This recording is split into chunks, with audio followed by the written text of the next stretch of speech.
Good morning student, আমি তোমাদের Shantanu sir. আমি আজকে এবিটিএ টেস্ট পেপারে হায়ার সেকেন্ডারি যে লেভেল রয়েছে সেখানে 2024 এবং 2025 সালে যে টেস্ট পেপারে জিওগ্রাফি পেজটা রয়েছে 375 নাম্বার, এই 375 এবং 76 নাম্বারে এমসিকিউগুলো সলভ করে দিচ্ছি। আচ্ছা, প্রথম প্রশ্ন রয়েছে পর্যায়। এখানে প্রশ্নটা ভুল রয়েছে, পর্যায়ন বা গ্রেডেশন আছে, এটা হবে পর্যায় বা গ্রেড। এই ধারণাটি সর্বপ্রথম প্রবর্তন করেন কে? না, এই ধারণাটি সর্বপ্রথম প্রবর্তন করেন জি.কে. গিলবার্ট। আচ্ছা, দ্বিতীয় প্রশ্ন রয়েছে দুটি অপ্রবেশ্য স্তরের মধ্যে প্রবেশ্য স্তর থাকলে সেখানে যে অ্যাকুইফার সৃষ্টি হয় সেটা হচ্ছে আবদ্ধ অ্যাকুইফার। 3 নম্বর প্রশ্ন, চুনাপাথর অঞ্চলে পোলজের মধ্যভাগে অবশিষ্ট যে পাহাড় থাকে সে অবশিষ্ট পাহাড়কে বলা হয় হার্মস, যে ছোট ছোট পাহাড় লক্ষ্য করা যায়। 4 প্রশ্ন, মূল ভূখণ্ড ও দ্বীপ সংযোগকারী স্পিডকে কি বলা হয়? সেটাকে বলা হয় টম্বালু বলা হয় তাকে।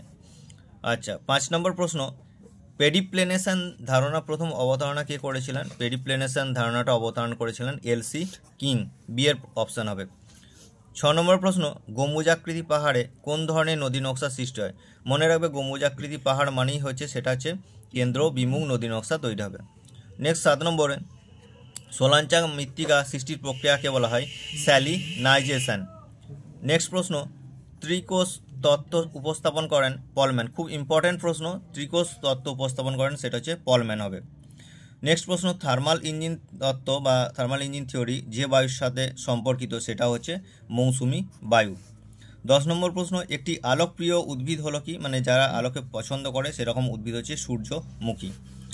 পরের প্রশ্ন, সিএফসির বাণিজ্যিক নাম। এটাও কিন্তু খুব ইম্পর্টেন্ট কোশ্চেন। সিএফসির বাণিজ্যিক নাম হচ্ছে ফ্রেয়ন। আচ্ছা, নেক্সট প্রশ্ন 12 নম্বর, করবেট জাতীয় উদ্যান কোথায় অবস্থিত? করবেট জাতীয় উদ্যান হচ্ছে উত্তরাখণ্ডে অবস্থিত। আচ্ছা, নেক্সট প্রশ্ন, ভূপাল গ্যাস দুর্ঘটনায় নির্গত গ্যাসটির নাম কি? ভূপাল গ্যাস দুর্ঘটনায় নির্গত গ্যাসটির নাম হচ্ছে মিথাইল আইসোসায়ানাইড বা এমআইসি বলা হয়। পরের প্রশ্ন, যে ফসলের সঙ্গে ফাজেন্ডা কথাটি জড়িত সেটা হচ্ছে কফি বাগিচার সঙ্গে ফ্লাজেন্ডা কথাটি জড়িত। পরে 15 নম্বর প্রশ্ন, ভারতে প্রথম নিউজ প্রিন্ট কারখানাটি স্থাপিত হয়েছিল কোথায়? সেটা হচ্ছে নেপানগরে গঠিত হয়েছিল।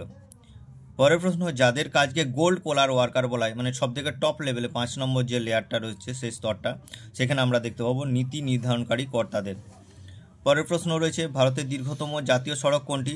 ভারতের দীর্ঘতম জাতীয় সড়ক হচ্ছে NH-44, বারাণসী টু কন্যাকুমারী পর্যন্ত বিস্তৃত। পরের প্রশ্ন রয়েছে আফ্রিকা জুলু উপজাতি বসতি নকশা কেমন হয়? না, আফ্রিকা জুলু উপজাতি বসতি মানে এখানে হচ্ছে জলাশয়কে কেন্দ্র করে, অর্থাৎ এখানে বৃত্তাকার বসতি লক্ষ্য করা যায়।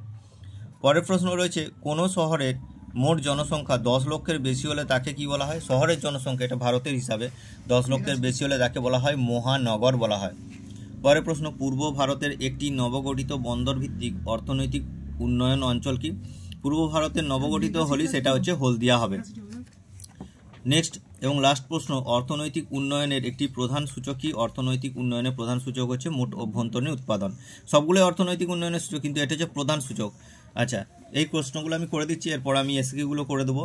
আচ্ছা, যদি আমার সমস্ত বিষয়টা ভালো লাগে বা তোমাদের কাজে লাগে, তোমরা একটা লাইক, কমেন্ট এবং বন্ধুদের মধ্যে শেয়ার করে দিতে পারো এবং আমার চ্যানেলটা সাবস্ক্রাইব করে রাখবে, পরে ভিডিও পাওয়া যাবে। Thank you.